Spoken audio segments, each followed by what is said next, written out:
So if you're struggling with something, it does not automatically mean you need therapy. There's like this something's wrong with me. There's nothing wrong with you. And in fact, I think it's really important to normalize people being sad, people being depressed, people being angry. We're supposed to feel these emotions, but I do think we're in an environment where you're sad, please take this. It'll make you feel better. You're struggling, please take this. You have anxiety, please take this. And we're not teaching people how to cope. Mm. And you're masking the problem. We're not giving people the proper coping skills. Yeah.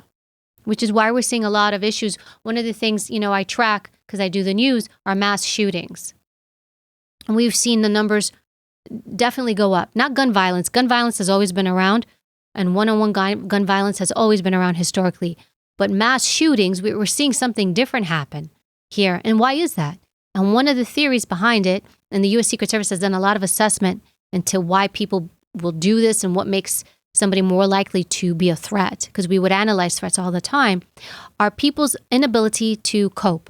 So usually when we look at a mass shooter, we'll look at them historically, and you'll see something's happened in their life, either a significant life change, a breakup, a divorce, a problem at school, a problem at work, maybe getting fired. And you'll see something like that happen where they don't know how to emotionally regulate themselves. So you bring up therapy and weakness, and I never like to call people weak because I came from an environment where it's either you're weak or strong, and this maybe, I understand that thinking too. But I think we need to normalize it's okay to struggle, but it's also very important for you to work through your stuff out. What I just heard from you is the fact that coping, this mechanism of being able to cope, is really what is going to separate you then. Yes, I sometimes I'll do consultations and people come to me, and in their question for their consultation, whether it's work or their professional life, always personal stuff comes out.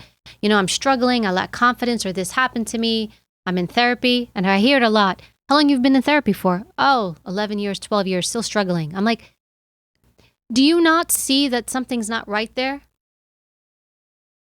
It's like I've been on a diet for 11 years and nothing's it's not working. Yeah. And so they're like, yeah, well, that's why I came to see you. I said, but you're still seeing that therapist. And so there's something else in the Greek culture, and you know this because you're medical professional in your medical profession. Do no harm. Yeah. Do no harm. Mm-hmm. Treat people to the point that they need treatment and then let them go. Mm-hmm. But I think the medical society does harm to people when they keep them coming back and coming back and coming back. And I'm saying this through I'm not a medical doctor. I'm sharing this through my experience of seeing people come to me needing help. And I'm thinking, you're coming to me about strategy and skill, but then when we talk about it, there's something else going on. And you've been in therapy with this person or these people and you've made no progress. That should tell you something. Yeah. We don't value ourselves enough to say, I can figure this out. I can do this on my own, or I can seek help here and there, but not this becoming reliant on someone else. That doesn't make us stronger, more independent. That means my therapist said, well, you know what my therapist told me? I don't care what your therapist told you. What do you think? Why do you think we're like that? Why do you think we're scared to just trust ourselves?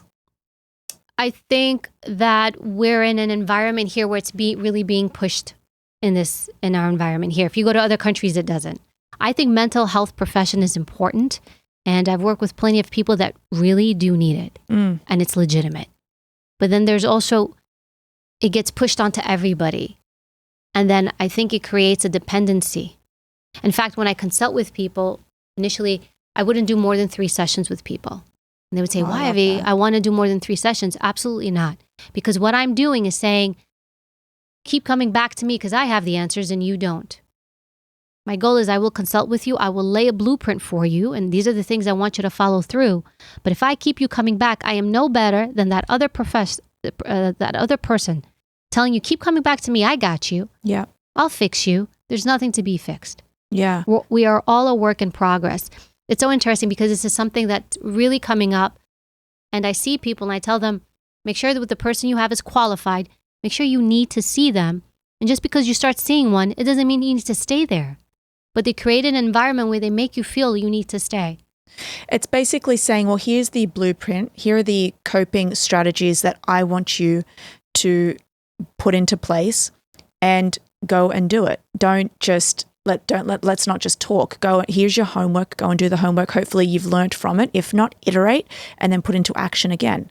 Well, it's also a lot of them people that, and again, this is the experience that I have, the people that come to me. And this is a huge thing I'm seeing. It's a pattern. And I was actually surprised because I thought therapy is supposed to make you better. And so I see these people coming to me and the majority of them are in therapy. And I'm thinking, what's going on here? So it's really assessing, why am I going? What am I going for? Is it helping me? And then also, I will tell people, when you go, are you reliving past trauma or past experiences consistently over and over and over again? Because if you are, that's going to impact you in a negative way. We talk about consumption and protecting ourselves from what we consume, right?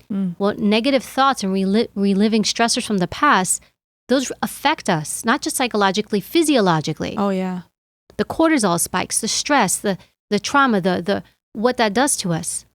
It creates a chronic stress. So if you're reliving things over and over again to heal, I'd like to know who's healed from something traumatic. I hear it. I'm like, have you healed? I don't know if we can truly heal. We're on this journey to heal. Maybe it's something we're supposed to experience, process, and then take with us to move forward.